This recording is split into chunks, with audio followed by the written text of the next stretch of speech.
Hey, this is author A.L.McCarroll, and this is the reading of Chapter 5 of the first book of my Into the Void trilogy, The Pawn. If you haven't listened to the other chapters, I suggest you go back to my YouTube channel and start at Chapter 1 and work your way to this one, which is going to be Chapter 5. And now we can kind of go over a little bit of what happened in the previous chapter, Chapter 4. It seemed like Guinevere was starting to become a little bit obsessed over that crystal that she found.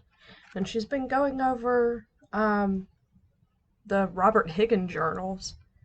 It was fun writing that guy. He curses like a sailor, and he's crude and rude and stubborn as all get out too. And this next chapter will be pretty interesting.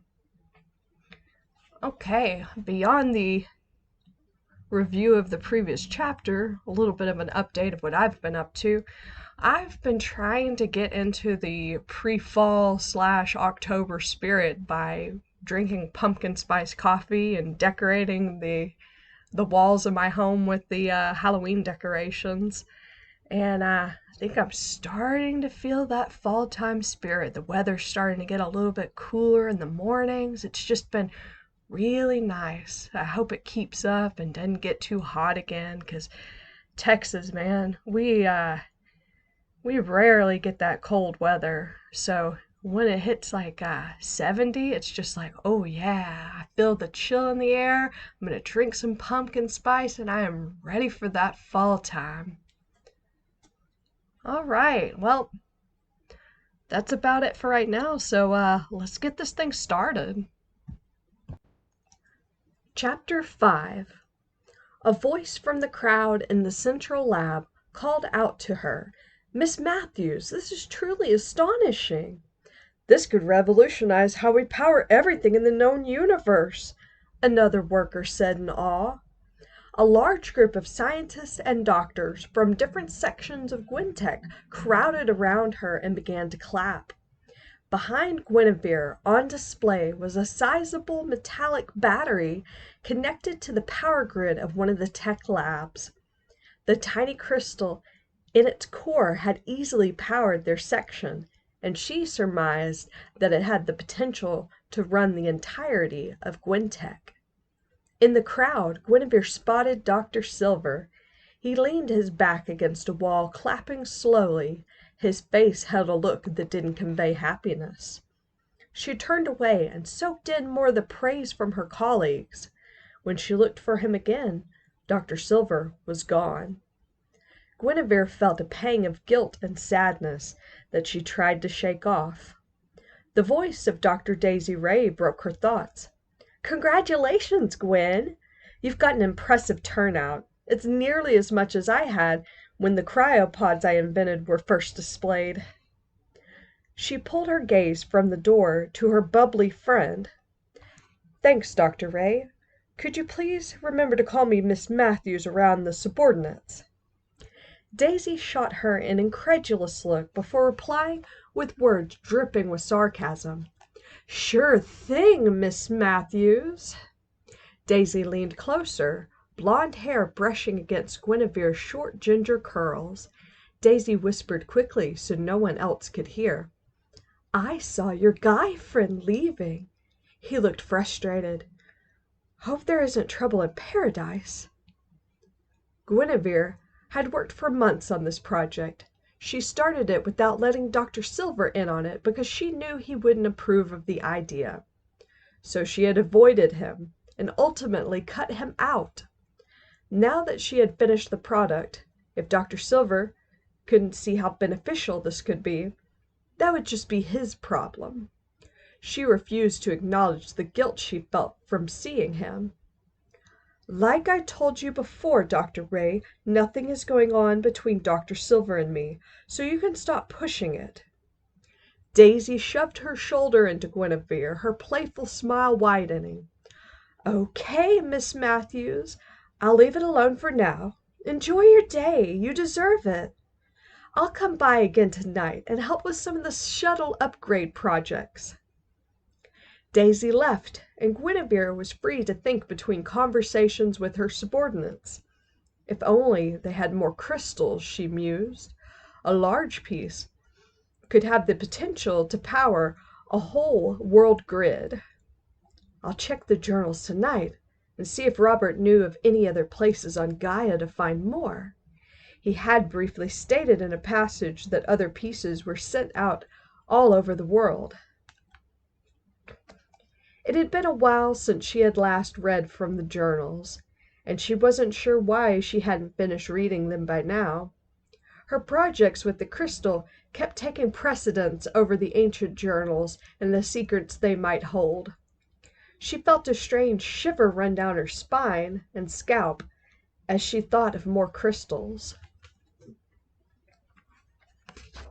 Marcus had watched as Gwen worked on this new project for months. He was the only one aware of the power source for the impressive new battery. During coffee visits, he would look at her hands in case she had any strange reactions on her skin. Unfortunately, the visits had stopped altogether when Gwen threw herself into this new project. She seemed to be purposefully avoiding him. Marcus charged down the halls, and as he did, he pulled a small box out of his lab coat and played with its knobs. "I should have done this sooner," he thought to himself in frustration. "If she isn't honest with me, I'll just have to figure out more for myself." The camera light flickered briefly as he edited the footage not to show himself moving down the hall to the door marked Dr. Guinevere Matthews, with the camera scrambler. Once inside, Marcus walked up to the wall he knew held the journals. "I'll find out what has made you act so strange, Gwen. And when you see the journals are gone, I'm sure I'll be the first one you visit. I've got you, Gwen." He smirked as he put the brittle books carefully in his oversized pocket inside of his lab coat. The sun was setting, and the light in the shuttle construction lab windows shone golden. Guinevere's mind was pulled to that hollow space in the wall of her office that held the journals. She knew she still had to wait for the stragglers in the lab to leave. "They take today of all days to want to work late," Guinevere thought passively as she tightened screws on a half-built panel for a new space shuttle. It was busy work that would usually be given to some beginners, but she just wanted to waste time till she could do what she desired. "Miss Matthews," a man's voice broke her thoughts. It was a sandy-haired man who had worked in the lab for a few years, yet she couldn't remember his name. "Did you finish your assigned work?" she replied sternly. He nodded at her and looked nervously down at where she was working on the floor. "Would you like to come get drinks with me?" She looked him over with curious confusion, and the man spoke in a rush. "We can celebrate your new accomplishment together, maybe get to know each other better." She stood up and spoke to the man in an authoritative tone. "I do not think it's a very appropriate thing to ask of your boss, do you?" The man looked shocked, and before he could reply, Guinevere could hear Daisy's voice from behind an air filtration unit. "Come on, Gwen. You should go have some fun for once." The man looked from where the voice came from back to Guinevere, shrugging his shoulders as if to say, "Come on, what do you think?" "Dr. Ray, you can't stop sticking your nose into things that don't concern you," Guinevere barked out towards where she heard Daisy's voice. The man looked defeated and then shocked as Dr. Ray approached him and put her arm in his, looking him up and down. "Come on, Travis. If she doesn't want to have drinks, you can take me out." Travis smiled at his good fortune, but looked worriedly back her way. "Go ahead, you two." Guinevere smiled warmly at the pair. "I've got work to finish." She watched as Daisy turned herself and Travis around towards the door, winking as she did. Guinevere silently mouthed the words "thank you" to Daisy. Then she watched her friend lead Travis out of the shuttle construction lab. Thank goodness that's over, Guinevere thought to herself as she turned off the lights and closed the lab door. She walked briskly to the elevator that would bring her to her office floor, anticipation and excitement building as she walked down the nearly empty hallways. No, no, it can't be. Where are they? Guinevere stood looking blankly into the emptiness of the open wall panel. Where could they be? I put them back. I know I did. She spoke aloud. Guinevere felt a heavy weight of nervousness settling over to her thoughts. It has been months since you looked at them. Her thoughts raced. The only other person who knew about them was Dr. Silver. She felt an unnatural rage boil in her mind. That damn thief! You should not trust him. No, no, she countered her thoughts. I'm sure he had a good explanation, if he even was the one that took them. She walked out of her office, down the halls to Dr. Silver's office. She needed to see if he had them. She needed to know what they could tell her, and if there were any other crystals she could use for more power. Marcus watched as Guinevere stormed out of her office on the camera feed. She looked pissed. He smiled to himself as he watched her. Marcus had examined one of the sloppily written journals. Robert Higgins had seemed crazy. His ideas could easily be dismissed, but Gwen had proven him right on one crucial thing. The crystal had a shitload of power. If that was true, the rest of what Robert had discussed in the journal could also be true.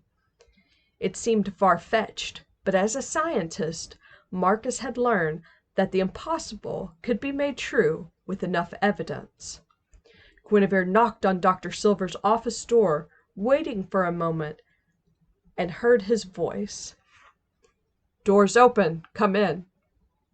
She walked in, scanning the entirety of the room. Dr. Silver sat at his desk, giving her a passive look. His chin rested in his hand, and one of the journals was below him on the desk. She looked down at it and back up at his cool gaze. His expression didn't waver. Guinevere broke the silence first. I thought we had discussed that I should keep the journals in my possession. We did. Dr. Silver stood up before continuing. We talked about it months ago, when we were still a team. Gwen, lately you've been shutting me out. This, he motioned his hand down at the notebook on his desk. It is my way of getting your attention, getting down to the root of our problem. Guinevere glared at him, anger beginning to bubble in her. Okay, you've got my attention, Dr. Silver. She spoke with all the malice she could muster. I said before you would make a good thief. You seem to be proving me right. His calm expression cracked, and she could see she had gotten to him. Even if it was just a little. He pulled himself back together before replying. I finally read this one, and I know what you're doing, Gwen. It's surprising that you would take such a considerable risk with something that could be so dangerous. Dr. Silver's voice had a pang of worry that took her off guard. I've seen you do amazing things for the worlds, and I want you to be here to continue that work, Gwen. I know your work tends to consume you. I've seen it many times. I admire how result-oriented you are, but where did your logic go during this? Guinevere's eyes narrowed at his words, and her anger boiled just below the surface as she spoke.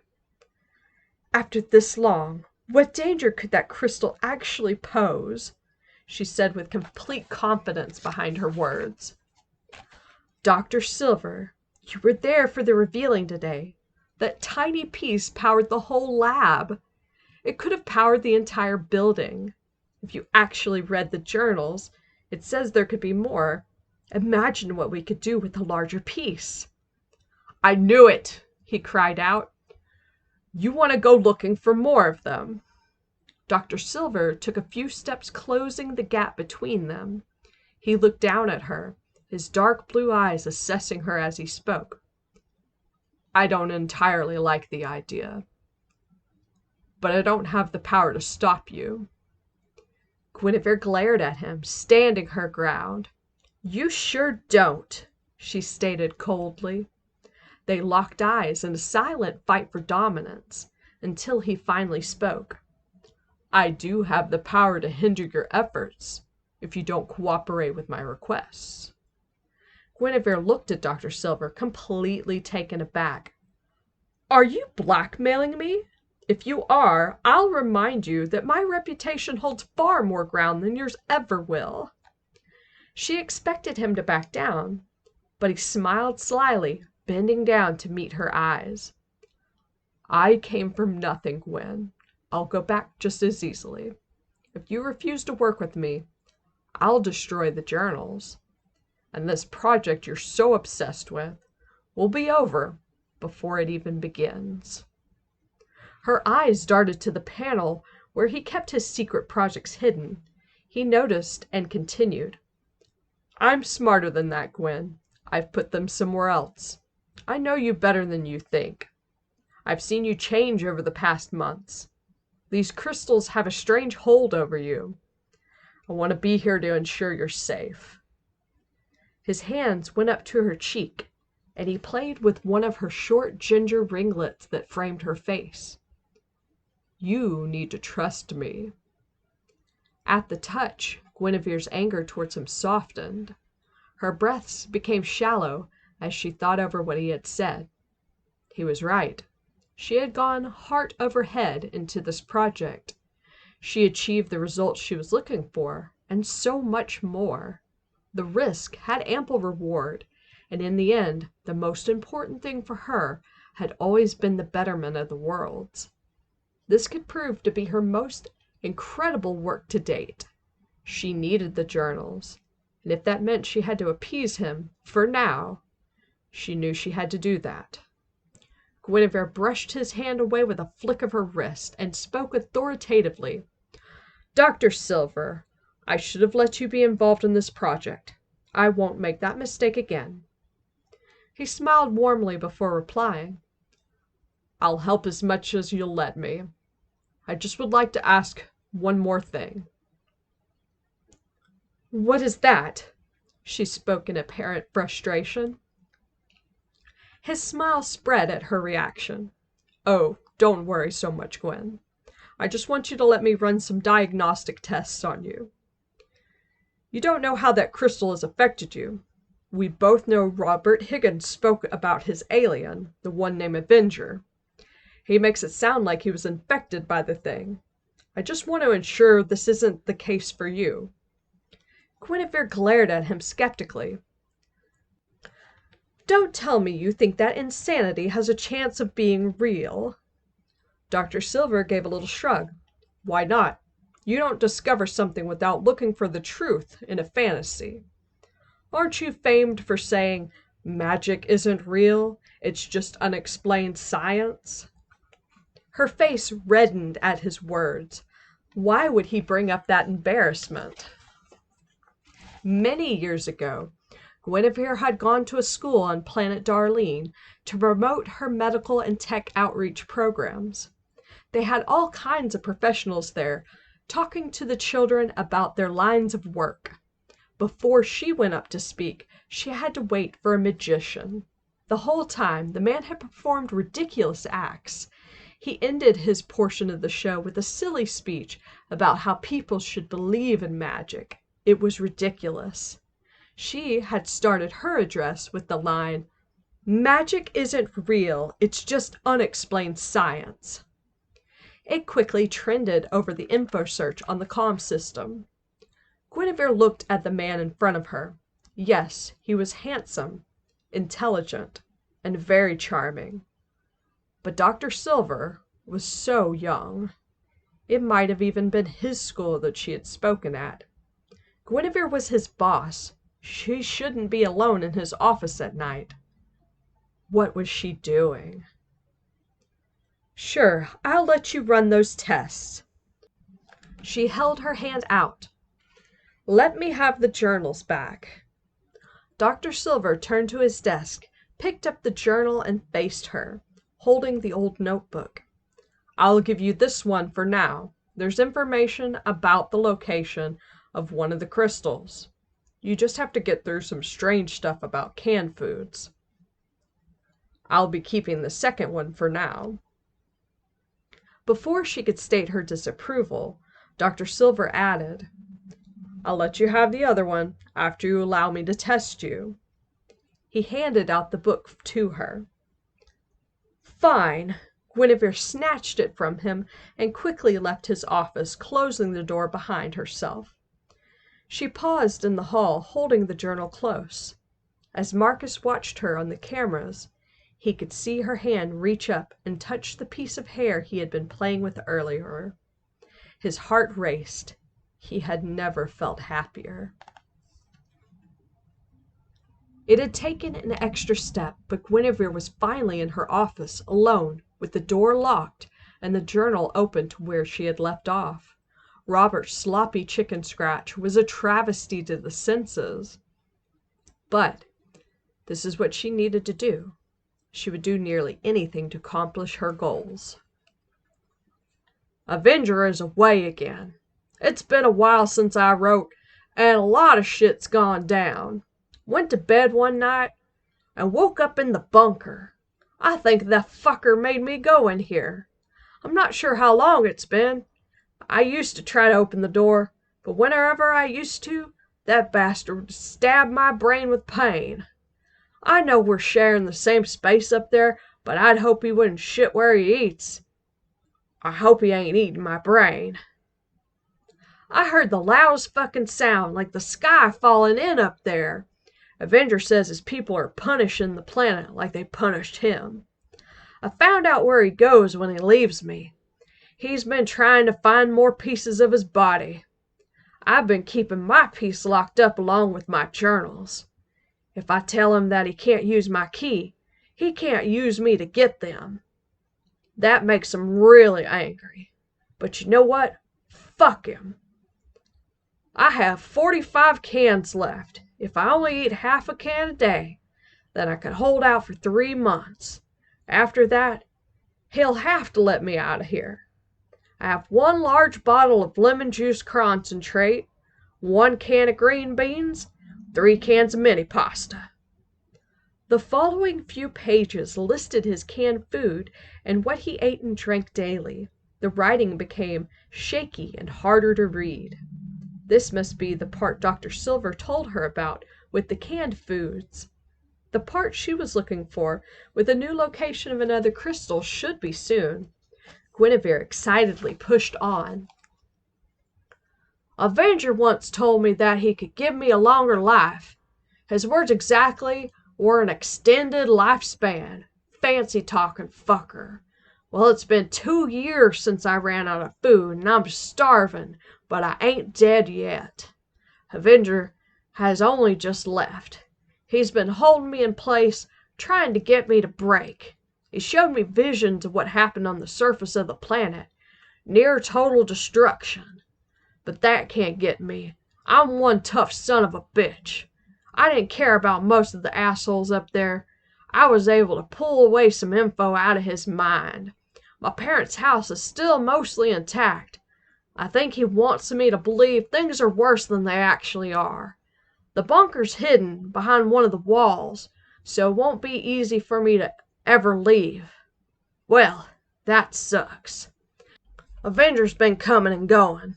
I think he's just making sure I ain't dead. I don't know how long it's been. I'm limited in what I'm capable of doing. I can see my body withering away. All I can do now is offer as much information as I can about Avenger. And once I'm done, I'm gonna take the rest of my pain meds. I don't think he knows they can be deadly in large doses. He's only felt a small amount of them, and I think he enjoys how it opened me up more to him. Well, that's what I got from his thoughts. I'll be with you as soon as I can, Mama. Your little boy will be coming home. Hopefully doing the rest of this will help me be forgiven for taking my own life. I just need to hold out a little longer." Guinevere felt a pang of guilt as she read that passage. She had not taken Robert seriously for most of his entries, but at that moment in the journal he seemed so sincere. Robert must have starved in the tiny bunker. That alone could have made him go crazy that he decided that death would be easier. The following section had listed a location of a crystal, all in mixed up vague details, and the worst handwriting he had written thus far. It took her nearly 10 minutes to figure out the words: crystal, location, Titania. Guinevere took a few more hours transcribing the little details that Robert claimed to have stolen from Avenger's mind. She still believed it to all be in Robert's head, but she was willing to look for it if it meant she might find more of the power-laden crystals. She had the new location pinned down to a few places on planet Titania near cave systems adjacent to a beach around one of the main cities. "I'll set up a team and we'll excavate and see what we can discover," Guinevere sleepily thought as she put the journal back in the wall panel. She hadn't had much reason to leave Gaia since she had finished going planet to planet to set up the universal transmitters that sent the signals between worlds for the GCOM networks. Those missions had been a decade ago, when she was still in her 20s. It felt like forever since then. Maintenance teams took care of the upkeep of the networks now. Guinevere pulled out her folding cot from a closet and set it up so she could sleep in her office. She thought it would be nice to travel again as she drifted to sleep.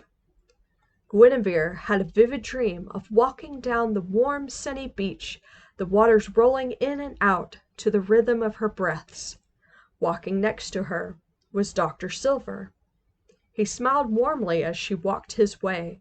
His eyes were the same blue color as the deep waters. Her shadow stretched long across the white sands, unnaturally dark and oppressing. The shadow crashed down around her like a heavy wave, and the world turned black.